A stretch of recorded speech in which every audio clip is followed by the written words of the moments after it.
অফিসে এলাম এবং আমাদের দল অর্থাৎ তৃণমূল কংগ্রেসের পক্ষ থেকে আমরা বারবার বলতে এসেছি যে মানুষের সুবিধা এবং পক্ষে যেটা হবে, গণতন্ত্রের প্রতিষ্ঠার জন্য যে কাজ করতে হবে সেটাই ইলেকশন কমিশনের করার কথা। এবং সেটা আমরা দেখতে পাচ্ছি বাংলার ক্ষেত্রে এটা মানা হচ্ছে না। অন্যান্য রাজ্যর ক্ষেত্রে যেখানে কেন্দ্রে যারা শাসন চালাচ্ছে সেই শাসনকর্তারাই ওখানে আছেন, তাদের ক্ষেত্রে এক এক রকম কাজ করা হচ্ছে, কিন্তু বাংলার ক্ষেত্রে তার বিপরীত দিকের কাজ করা হচ্ছে। আজকে আমাদের এই প্রতিনিধি দল আপনারা দেখেছেন যে আমাদের দলে আমাদের এখানে খুব সিনিয়র মন্ত্রীরা, ক্যাবিনেট র্যাঙ্কের মিনিস্টাররা রয়েছেন। অরূপ বিশ্বাস রয়েছেন, ডক্টর মানস ভূঁইয়া রয়েছেন, মলয় ঘটক রয়েছেন এবং ডক্টর শশী পাঝা রয়েছেন। তো আমরা এসে ইলেকটোরাল অফিসার, চিফ ইলেকটোরাল অফিসারের কাছে একটি চিঠি দিয়েছি এবং সেখানে আমরা কতগুলি গুরুত্বপূর্ণ বিষয় তুলে ধরেছি। প্রথম হলো ASDD অর্থাৎ absent, shifted, dead and duplicate. এই যে বাদ দেওয়া হয়েছে অর্থাৎ 58 লক্ষ বাদ চলে গেছে, এই যে বাদ যাওয়া হয়েছে ফর্ম 7, এটা ইআরও নেট থেকে নেওয়া হয়েছে এবং ডিসপোজ করে ফেলে দেওয়া হচ্ছে। যা ইআরও নেট থেকে নিচ্ছে, ইআরওকে যেটা ডিসপোজ করার কথা ইআরওর, সেটা তার হাত থেকে সেই ক্ষমতা নিয়ে নেটের থেকে নিয়ে কেন্দ্রের একটা কেন্দ্রীয় কোনো প্রসেস দ্বারাই সেটা ডিসপোজ করা হচ্ছে। তার মানেটা কি হচ্ছে আমরা জিজ্ঞাসা করতে চাই। আগের বারেও জিজ্ঞাসা করেছি যে আমাদের ওই যে লক্ষ্য ধরে দিয়েছে একটা রাজনৈতিক দল যে 2 কোটি আমাদের তাড়িয়ে দিতে হবে, সেই 2 কোটির দিকে লক্ষ্য রেখে এই 58 লক্ষ হলো একবার, তারপরে এই ধরনের ডিসপোজাল করে 1 কোটি 34 লক্ষ না 36 লক্ষ সেটাও হবে, ওসব চলবে না। আমরা তার বিরুদ্ধে আওয়াজ তুলেছি এবং এসব আমরা মেনে নেব না। সুতরাং এই জায়গায় দাঁড়িয়ে তারা সম্পূর্ণত অগণতান্ত্রিক উপায়ে এবং যা ভারতবর্ষের আইন, সেই আইনকে মোটেই কোনো পাত্তা দিচ্ছেন না। সংবিধানের যে কাজগুলিকে করার কথা, সংবিধান সম্মতভাবে যে আইন তৈরি হয়েছে সেই আইনকে মান্যতা দেওয়া, সেটাও তারা করছেন না। এবং ইআরওর যে নির্বাচনী এই প্রক্রিয়াতে তার যে ক্ষমতা, সেই ক্ষমতাটাকে কেড়ে নেওয়া হচ্ছে। এটা চলতে পারে না। ইআরওর ক্ষমতা কেড়ে নেওয়া হচ্ছে। আমরা বলেছি কি করছেন, আপনি বলছেন একটা নোটিফিকেশন করে অর্ডার দিয়ে বলে দিচ্ছেন ডিইও দেখবে, ভেরিফাই করবে, সব কিছু করবে। মানেটা কি? ডিইওর কাজটা কি? ডিইও তো first appellate authority. First appellate authority হচ্ছে DEO under the statute. Representation of people's অ্যাক্টের আন্ডারেও ডিইও, এবং তার আন্ডারে যে রুলস তৈরি হয়েছে ইলেক্টার্স রুলস 1960 সালে, সেই রুলস অনুযায়ীও ডিইও হচ্ছে ফার্স্ট অ্যাপেলেট অথরিটি। তা আপনি যদি তাকেই বলেন যে সেই ভেরিফাই করবে, ইআরওর পাওয়ারটা কেড়ে নিচ্ছেন, তাহলে ফার্স্ট অ্যাপেলেট অথরিটি যদি সেই ভেরিফাই করে বলে দেয়, তাহলে কি আর তার কাছে অ্যাপিল করে কোনো সুরাহা করা যায়? হয়? তাহলে এটা একদম একটা স্তরকে উড়িয়ে দেওয়া হচ্ছে। এই প্রক্রিয়া চলতে পারে না, এটা অবৈধ এবং beyond the powers which have been given, যা দেওয়া হয়েছে সংবিধানের পক্ষ থেকে ইলেকশন কমিশনকে। সুতরাং এটা আমরা মেনে নেব না। তৃতীয় ক্ষেত্রে আমরা যেটা বলেছি বারবার, যে ধরুন আজকে এই যে অনেক দিন 7 দিন সময় দিলেন, তো 7 দিনটা হলো কোথায়? 17 তারিখ থেকে হিয়ারিং করার কথা ছিল, আপনারা তৈরি নন। 23 তারিখ থেকে হিয়ারিং করার কথা ছিল, আপনারা তৈরি নন। 27 থেকে আজকে হিয়ারিং আরম্ভ হচ্ছে, অথচ আজকে হিয়ারিংয়ের এই যে টাইম দিয়েছেন আর 5 দিন সময়, যারা ধরুন এই স্কুলের কোনো ব্যাপার কি অন্য কোনো রাজ্য থেকে তাকে তার ভেরিফিকেশনের বৈধতা নিয়ে আসতে হবে, তারা 5 দিনের মধ্যে কি করে এই কাজটা করবে? অর্থাৎ আপনি মানে মুখে সময় দিচ্ছেন কিন্তু বাস্তবে কোনো সময় দিচ্ছেন না। এটা আমরা বারবার করে বলে এসেছি চিফ ইলেকটোরাল অফিসারের কাছে। আসল উদ্দেশ্যটা হচ্ছে বাদ দিয়ে দাও, নামটা বাদ দিয়ে দাও। যেখানে আসল গণতন্ত্রের উদ্দেশ্য হচ্ছে ইনক্লুড করা, সেখানে ইন্টেন্সিভের নামে একটা ইনক্লুসিভ যেটা বলা হচ্ছে সেই ইনক্লুসিভনেসটাকে বাদ দিয়ে দেওয়া হচ্ছে। এটা একেবারে আইন বহির্ভূত, এটা আমরা বললাম। এবং তাছাড়া ক্যাপ আগেও আপনাদের বলেছি, এই যে নলেজ, অ্যাটিটিউড অ্যান্ড প্র্যাকটিস এর নামে একটা সার্ভে করা হচ্ছে। সেই সার্ভে কারা করছে? একটা প্রাইভেট এজেন্সি করছে। এই প্রাইভেট এজেন্সি আমরা বলে এসেছি যে আমাদের কাছে যা খবর, এর সাথে একটা রাজনৈতিক দলের একটু যোগ সাজস আছে, একটু যোগ সাজস। তাহলে কিসের নলেজ, কার নলেজ সার্ভে হচ্ছে? একটা ভোটারের কাছে গিয়ে তার নলেজ সার্ভে, তার অ্যাটিটিউড, সে কিভাবে কি করে সেটা, তার প্র্যাকটিস, এটা কি, তার মানেটা কি? এটা আমরা পরিষ্কার ভাষায় বলেছি যে এই ধরনের কাজ কিন্তু করা সম্ভব নয়। যেটা আপনারা করছেন সেটা অন্যায় করে করছেন। এবং এই যে হিয়ারিং আমরা এই যে নোটিশ দিয়ে বলছেন যে অত দূরে যেতে হবে, আগের দিনও বলা হয়েছে যে 30-40 কিলোমিটার দূরে, এটা এর মানে কি? সে হেঁটে যাবে? একটা ধরুন বয়স্ক মহিলা, সে যেতে পারবে 30-40 কিলোমিটার? আপনি 2-3টে জেলার কথা, 2-3টি জায়গার কথা বলছেন, ঝাড়গ্রাম বলছেন, কালিম্পং বলছেন, দার্জিলিং বলছেন, কিন্তু বাকি জায়গারও তো ওই অত দূরেই হাঁটতে হয়। তাহলে সেটা হলো না। আজকে এই সমস্ত এই যে বলছেন ফর্ম 6, মানে নতুন ফর্ম 7 ডিসপোজ করে দিয়েছেন। তারপরে যদি নতুন কেউ অবজেকশন দিয়ে মনে হয় যে সে তার নতুন করে আবার ভোটার হবে, সেটা 6 হোক, সেটা 7 হোক, সেটা 8 হোক, কার কাছে জমা দেবে? কার কাছে জমা দেবে? আপনার বিএলও কি বসেছে? আপনি কি সেরকম কোনো নির্দেশ দিয়েছেন? কোথাও বিএলও আজকে এমনি গ্রাউন্ড লেভেলে নেই যেখানে বসে সে জমা নেবে। আর আপনার একটা অ্যাপ দিয়েছেন, যেটা মাননীয় মন্ত্রী অরূপ বিশ্বাসও এটার দৃষ্টি আকর্ষণ করেছেন, যে আপনি একটা অ্যাপ দিয়েছেন, তার অ্যানেক্সটা সেখানে দেওয়া যাচ্ছে না। তাহলে এটা কি অ্যাপ? তাহলে এই অ্যাপটা তো এরর, এই অ্যাপেতে তো এরর আছে। তো তাহলে সেই অ্যাপটা যদি বলেন ওখানে দিন, তাহলে যা অ্যানেক্সচার দিতে বলছেন সেটা সে গ্রহণ করছে না। তাহলে দেয়া কি আর না দেওয়া কি, মানে লক্ষ্যটা কি? তাহলে খালি বাদ দেবেন, এটাই লক্ষ্য? এই কথাই আমাদের সমস্ত মন্ত্রীরা, মলয় ঘটক সাহেব তিনিও বলেছেন, ডক্টর মানস ভূঁইয়া তিনিও বলেছেন, ডক্টর শশী পাজা তিনিও বলেছেন। আমরা জোর করে এই কথা বলেছি যে এটা করতে ভাবে এই ধরনের কাজ কিন্তু করা যায় না।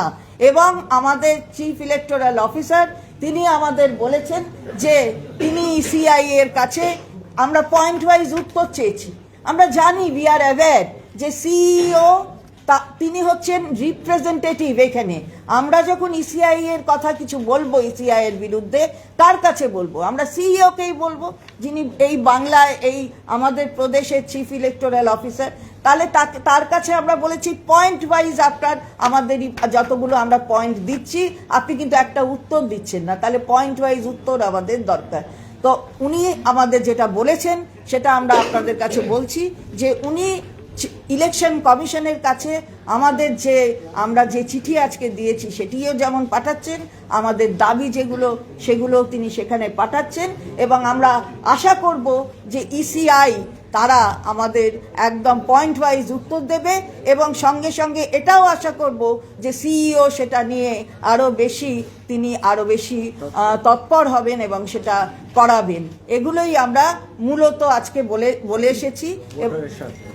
ভোটারের স্বার্থে, একেবারেই নাগরিকদের স্বার্থে, ভোটারের স্বার্থে রিপ্রেজেন্টেশন অফ পিপলস অ্যাক্টকে একটা বৃদ্ধাঙ্গুষ্টি দেখিয়ে ইলেকটোরাল রোলসের জন্য যে রুলস তৈরি হয়েছে ওই আইনের এখতিয়ারের মধ্যে, সেটাকে একটা বৃদ্ধাঙ্গুষ্টি দেখিয়ে সমস্ত ইলেকটোরেটটাকে এইভাবে ভীত সন্ত্রস্ত করা, এতজন মানুষের মৃত্যু, এসব দায় নেবে কারা?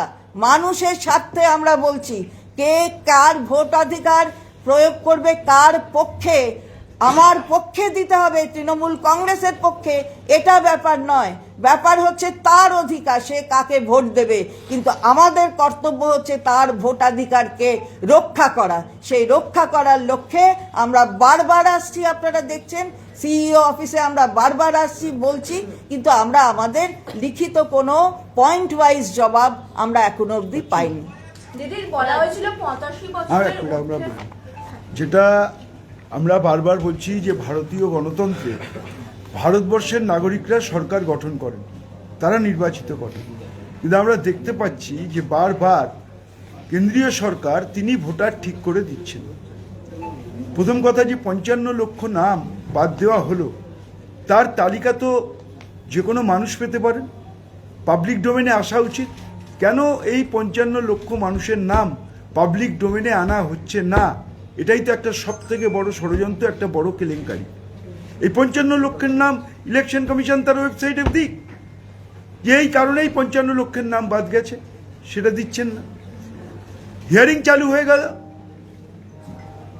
জীবিত মানুষ কয়েক হাজার তাদের মৃত দেখানো হয়েছে, এমনকি জনপ্রতিনিধি, কাউন্সিলর, তাদের পর্যন্ত মৃত দেখানো হয়েছে। আজকে যে ফর্ম 6 ফিল আপ করবে বলছে অনলাইনে করুন, আর অনলাইনে যখন করা যাচ্ছে সেটা দেখছে পুরনো একটা অ্যাপ যেখানে অ্যানেক্সার ফোন নেই। এদিকে বলছে অ্যানেক্সার 4 দিতে হবে, কিন্তু অ্যানেক্সার ফোন নেই। আজকে বলার পর ওনাদের টনক নড়লো, এরকম অবস্থা, ঠিক আছে আমরা এবার তাহলে দেখছি। তাহলে আমরা বলবো আর আপনি করবেন, তার মানে তো একটা উদ্দেশ্য সঠিক। যে টার্গেট কেন্দ্রীয় সরকার এবং বকলমে যে বিজেপির যে অফিস, নির্বাচন অফিস তো নয়, এটা নির্বাচনী কার্যালয় নয়, এটা ইলেকশন অফিস নয়, এটা হচ্ছে পুরোপুরি বিজেপির অফিস। যেটা বিজেপি ঠিক করে দিচ্ছে যে টার্গেট, সেটাই ফুলফিল করার চেষ্টা করছেন এই নির্বাচন কমিশন। এখানে এলে উনি বলছেন আমি কি করব, আমাকে ওখানে পাঠাতে হবে। তাহলে আপনি বসে আছেন কেন? তাহলে ইলেকশন কমিশনের দিল্লি থেকে লোক এখানে বসান, যে প্রত্যেকটা পয়েন্টের উত্তর দিতে পারবে। একটা করে চিঠি দেবো, পয়েন্ট ওয়াইজ জানতে চাইবো, তার কোনো উত্তর পাবো না। আজকে আমরা পরিষ্কার বলেছি, যা জানতে চাইছি পরিষ্কার দিন। পাবলিক ডোমেনের ব্যাপার তো, আমাদের চিঠি পাবলিক ডোমেনে দিন, আর আপনার উত্তরও পাবলিক ডোমেনে দিন, পাবলিক জানুক। আমরা বাংলার মানুষের জন্য লড়াই করছি, একটা বৈধ ভোটারের নাম আমরা কাটতে দেবো না। Just minute. ভারতবর্ষের সংবিধানকে কেউ বৃদ্ধাঙ্গুষ্ঠ দেখাতে পারে? 1950 people's representation act, 1960 electors rules, কেউ কি ডিফাই করতে পারে? পারে কি? পারে না। এখানে ERO is a statutory authority under Constitution. Nobody can snatch any authority of ERO for hearing and went for de novo rejection of 58 lakh voters. What is the proof? কারণ হাজার হাজার তথ্য আসছে যেগুলো খুব বাজেভাবে তাদের কেটে দেওয়া হয়েছে না। আমরা বললাম what is the circular of D novo, show us. উনি বললেন ইলেকশন কমিশন থেকে বলেছে, করেছে, আমরা দেখছি। Give us the D novo circular of the election commission to reject the voters. ধরুন আমি এসছি কলকাতা 3 দিন কাজে, আমার বাড়িতে গেছে, 3 দিন পাইনি, আমার নাম কেটে দিয়েছে। মানে আমি একটা উদাহরণ দিলাম। আপনি পড়তে কলকাতার একটি হোস্টেলে আছেন, লেডিজ হোস্টেলে 6 দিন ধরে আছেন, আপনার বাড়িতে 3 দিন গেছে, আপনাকে দেখতে পাইনি, আপনার নাম কেটে দিয়েছে। These are call shifted voters. তাহলে এই যে শিফটেড ভোটাররা ডিনোভো কেটে দিলেন, তাদের তো হিয়ারিং এ ডাকতে হতো by ERO। DEO, district magistrate, is the first appellate authority. He cannot intervene, he shall not intervene except the appellate authority job. The ERO is the nodal person, an officer who is the first person who will take the hearing. তার অথরিটিকে আপনি road করে দিলেন। আমরা বললাম circular দিন, বলে election commission. What is going on? এটা কি একটা বাংলার ক্ষেত্রেই হবে, পশ্চিম বাংলার ক্ষেত্রেই হবে? এখানে তৃণমূল কংগ্রেসের সরকার এবং মুখ্যমন্ত্রী মমতা ব্যানার্জি আছেন বলেই কি এই ধরনের সব অপকীর্তি হয়? In the name of election commission, it shall not go. আমরা বলেছি পয়েন্ট টু পয়েন্ট আপনি দিন, আমি নিজে 41টা ইলেকশন দেখেছি, 41 election, and I conducted 41 elections. What is going on? This is absolutely illegality and pushing effect with politicalization effect on the constitutional authority.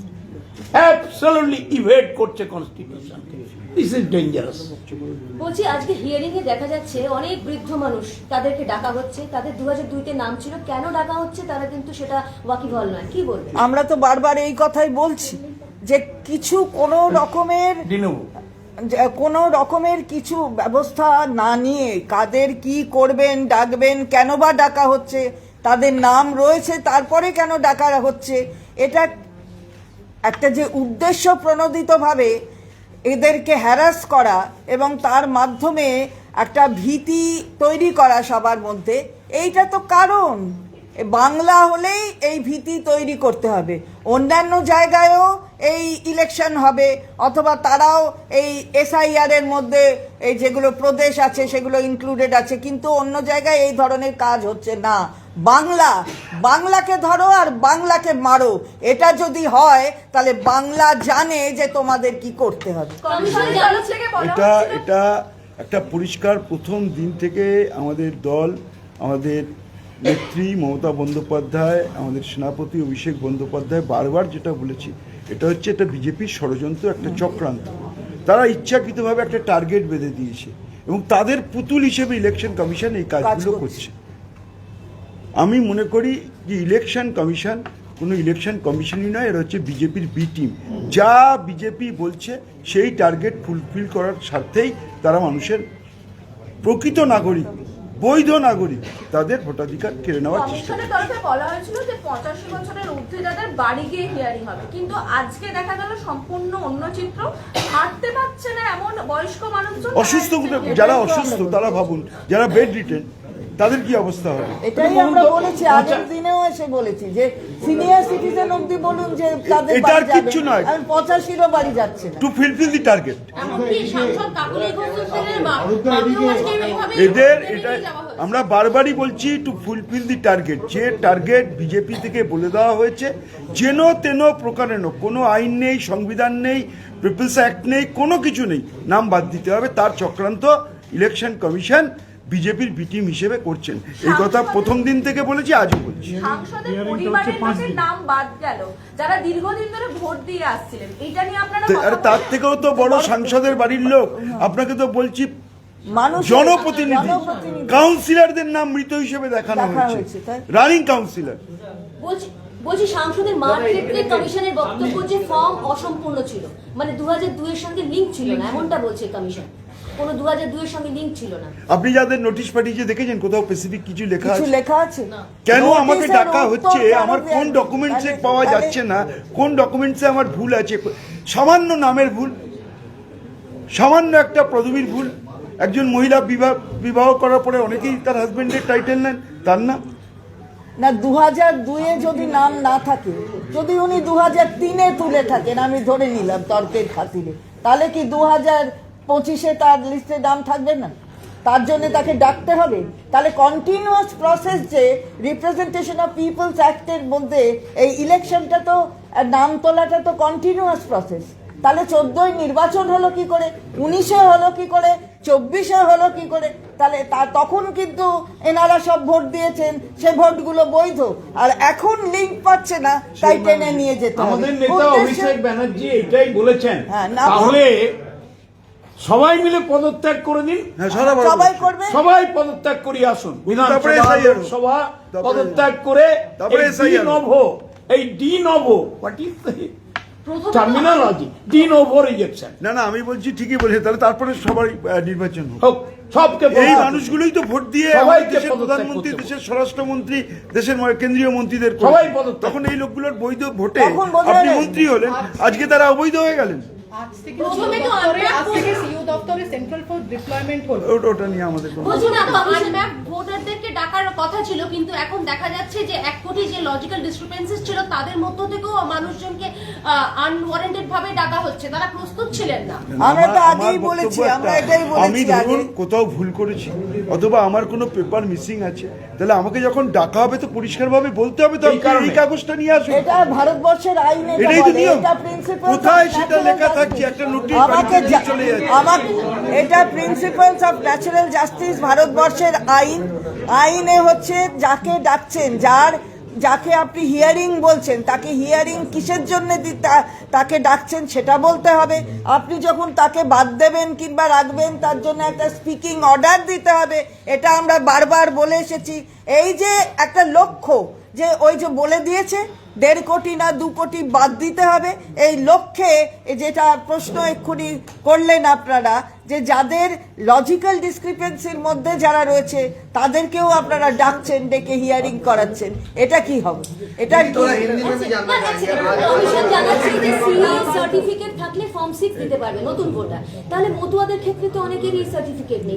এটা এখনো আমরা কোনো অর্ডার পাইনি। আচ্ছা বলছি, চিফ ইলেকশন কমিশনার মানে জ্ঞানেশ কুমার আজকে ভুবনেশ্বরে গেছেন, সেখানে কিন্তু বিএলওদের সঙ্গে মিটিং করবেন। বাংলার ক্ষেত্রে কিন্তু সেটা দেখা যায়নি। দেখুন সেটা তো সেটাও- তাদের ব্যাপার, কারণ উনি যদি জানেন যে এখানে যারা রয়েছেন তাদের দিয়েই বিজেপির লক্ষ্যমাত্রা পূরণ হবে, তার জন্য তিনি আসছেন না। তিনি যদি ভাবতেন যে ভারতবর্ষের বাংলার যারা প্রকৃত নাগরিক তাদের ভোটাধিকার রক্ষার জন্য যদি ইলেকশন কমিশনের যেটা মূল কাজ, সেই কাজটাই যদি তার লক্ষ্য থাকতো তাহলে তিনি আসতেন, কথা বলতেন, রাজনৈতিক দলগুলোর সঙ্গে কথা বলতেন। তিনি করছেন না। তাকে যে টার্গেট দেওয়া হয়েছে তিনি সেই টার্গেট, বিজেপি থেকে চিফ ইলেকশন কমিশনকে যে টার্গেট দেওয়া হয়েছে তিনি সেই টার্গেট ফুলফিল করার জন্যই কাজ করছেন। উড়িষ্যায় গেছেন, একটু গল্প মানে বিজেপিরই তো বি টিম, বিজেপির সঙ্গে একটু গল্প করতে গেছি উড়িষ্যায়। Thank you. একটা একটু একেবারে আর না, অন্য-